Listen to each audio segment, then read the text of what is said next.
Velours Indigo. Je m'appelle Ellie et je travaille de nuit à l'hôtel Indigo, un petit bijou caché dans une rue où les pavés chuchotent encore aux talons.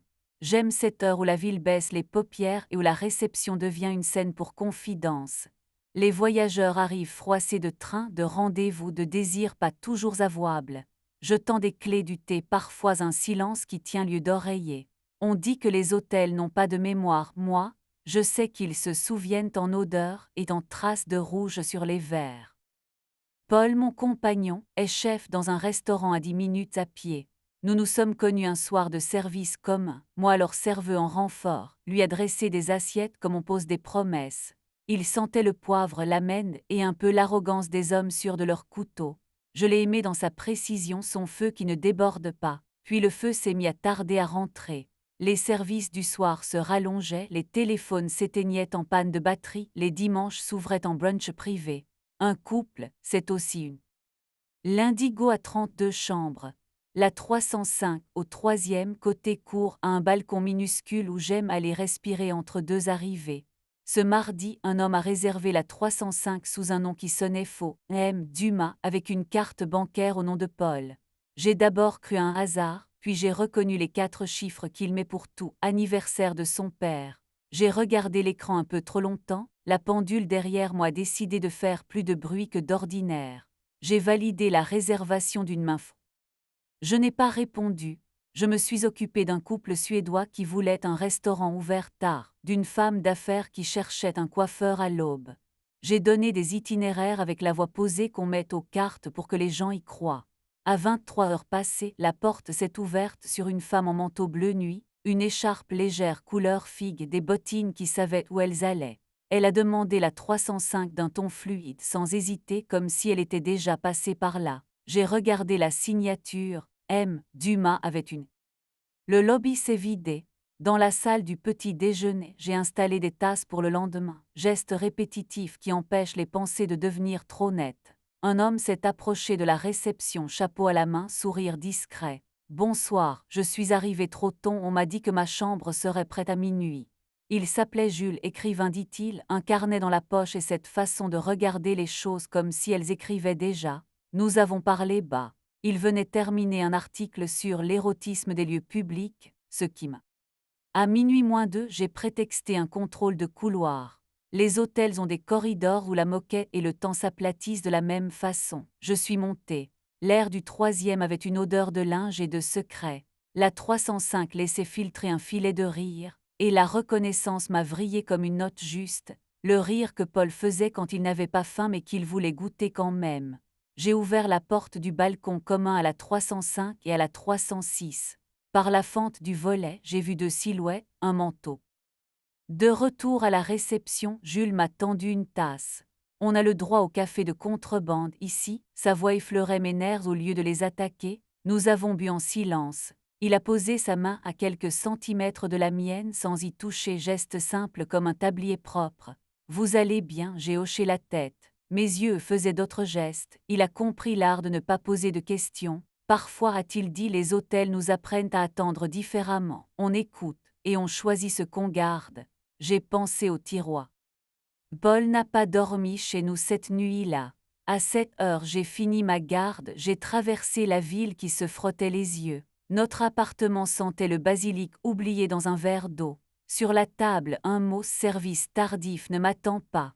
P. Je me suis douché longtemps, j'ai choisi une robe qui ne me sert pas d'armure mais de peau, et j'ai dormi de jour, roulé sur le côté, comme on garde une place à quelqu'un et qu'on sait pourtant qu'il ne viendra pas. Après-midi, je suis revenu à l'Indigo plus tôt que prévu. Jules lisait près de la baie vitrée. Il m'a salué d'un sourire qui ne pèse pas, ce qui est rare. La femme au manteau bleu est descendue au moment où une petite famille s'installait pour des crêpes. Les enfants ont ri, la poêle a chanté, et elle a ajusté ses cheveux avec cette tranquillité des femmes qui savent qu'on les regarde. Elle a pris son écharpe, je l'avais replacée sur la chaise, comme si le monde avait un ordre, et nos yeux se sont frôlés. Je n'y mis ni reproche ni supplique. Le message de la veille ne s'est pas répété. À la place, j'ai reçu un autre numéro. Je n'ai pas voulu vous blesser. Je m'appelle Nora. C'est tout. J'ai effacé. Pas par courage, par économie de souffle. Les jours suivants se sont étirés. Paul multipliait les invitations fournisseurs, et moi les nuits avec des inconnus qui me racontaient par mégarde leur mariage, leur vertige, leur façon de fermer les portes. Jules écrivait dans le salon, puis venait au comptoir en me proposant des carrés de chocolat comme des points d'orgue. Il ne me posait pas des questions, il m'offrait des respirations. Un soir, la pluie a commencé sans prévenir, grosse, chaude, un peu espagnole. Il n'y avait presque plus personne au bar. Il m'a demandé si après ma garde. Nous avons longé le canal, parapluie trop petit pour deux, nos épaules se cherchant une inclinaison. Sa main à un moment a effleuré mon poignet. Vous avez les mains chaudes, a-t-il dit presque surpris. Elles me servent à dire bonjour aux draps sans les froisser, ai-je répondu en riant. Nous avons fait halte sous un porche. Le silence est venu s'asseoir entre nous. Son visage s'est approché pas trop juste assez pour que je le voie penser contre mes lèvres. J'ai posé mon front contre le sien. Nous ne nous sommes pas embrassés. C'était un presque baiser. Le lendemain, Paul a voulu dîner pour se retrouver. Il a choisi un endroit où les nappes sont trop blanches pour y dire la vérité. Il a parlé de fatigue, de pression, de moments de faiblesse, ce qui est la façon classique des hommes d'ôter la gravité à ce qui pèse.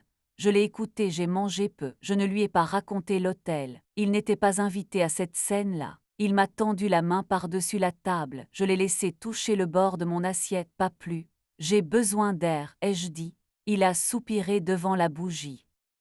Nora est revenue à l'Indigo un samedi. Elle portait la même écharpe, une robe sable, des yeux où la nuit avait dormi. Elle s'est approchée du comptoir. « Je ne suis pas fière de moi », a-t-elle dit, sa voix tremblait sur fière. « Je n'ai pas de rôle à distribuer », ai-je répondu. Elle a regardé ses mains. Il m'avait dit qu'il était en train de partir. Je n'ai pas vérifié. J'ai souri sans dents. Je suis en train de partir aussi.